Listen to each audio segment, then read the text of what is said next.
এই প্রশ্নে বলা হয়েছে স্রোতের সাথে মানে যেদিকে স্রোত যাচ্ছে সেই দিকেই এবং বিপরীতে মানে অপোজিট দিকে একটি নৌকার গতিবেগ যথাক্রমে 14 কিলোমিটার পার আওয়ার এবং 8 কিলোমিটার পার আওয়ার। তাহলে বলছে যেদিকে স্রোত যাচ্ছে সেদিকে যদি বোটটা যায় মানে ডাউন স্ট্রিমের কথা বলা হচ্ছে, যখন জলের দিকেই বোটটা যাচ্ছে, এইভাবে মনে রাখবে।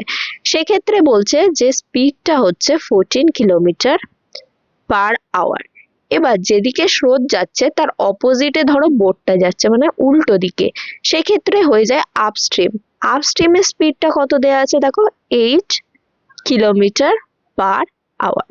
এবার তোমাদেরকে জিজ্ঞাসা করা হয়েছে স্রোতের গতি মানে এই যে ওয়াটার বা স্ট্রিম তার গতি কত।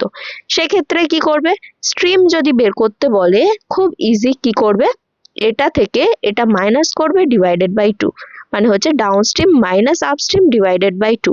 তাহলে 14 মাইনাস 8 মানে 6, 6 কে 2 দিয়ে ভাগ করলে 3, তাহলে 3 কিলোমিটার পার আওয়ার। এটা হয়ে গেল।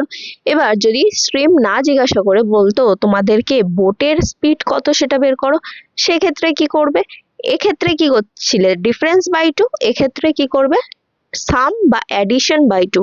তাহলে 14 প্লাস 8 মানে 22, 22 কে 2 দিয়ে ভাগ করো, দেখো 11 কিলোমিটার পার আওয়ার। এবার কখনো কখনো এই দুটো দিয়ে দিয়ে এখানে যে কোনো একটা জিজ্ঞাসা করে, সেক্ষেত্রে কি করবে, দেখো ডাউন স্ট্রিম জিজ্ঞেস করলে কি করবে, সবসময় এই দুটোকে যোগ করবে মানে boat plus stream. Boat plus stream যখনই করবে ডাউন স্ট্রিম পেয়ে যাবে, যেটা হচ্ছে 11 প্লাস 3 দেখো 14। তোমরা এইভাবে চেক করে নিতে পারবে।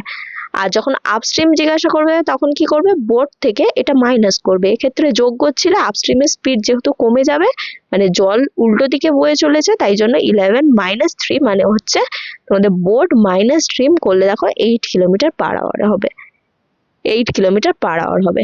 আর আমরা এটা অলরেডি জেনে গেছি কি করব, downstream minus upstream by 2, আর এটা হচ্ছে downstream plus upstream divided by 2। তাহলে এই কটা ফর্মুলা মনে রাখবে। আর তোমাদের যদি এই ভিডিওর কন্টেন্ট ভালো লেগে থাকে অবশ্যই লাইক, সাবস্ক্রাইব এবং বন্ধুদের সাথে অনেক অনেক শেয়ার করার রিকোয়েস্ট রইল। দেখা হচ্ছে পরবর্তী ভিডিওতে আরো এরকম অসাধারণ কন্টেন্ট নিয়ে। সঙ্গে থাকো, শিখতে থাকো।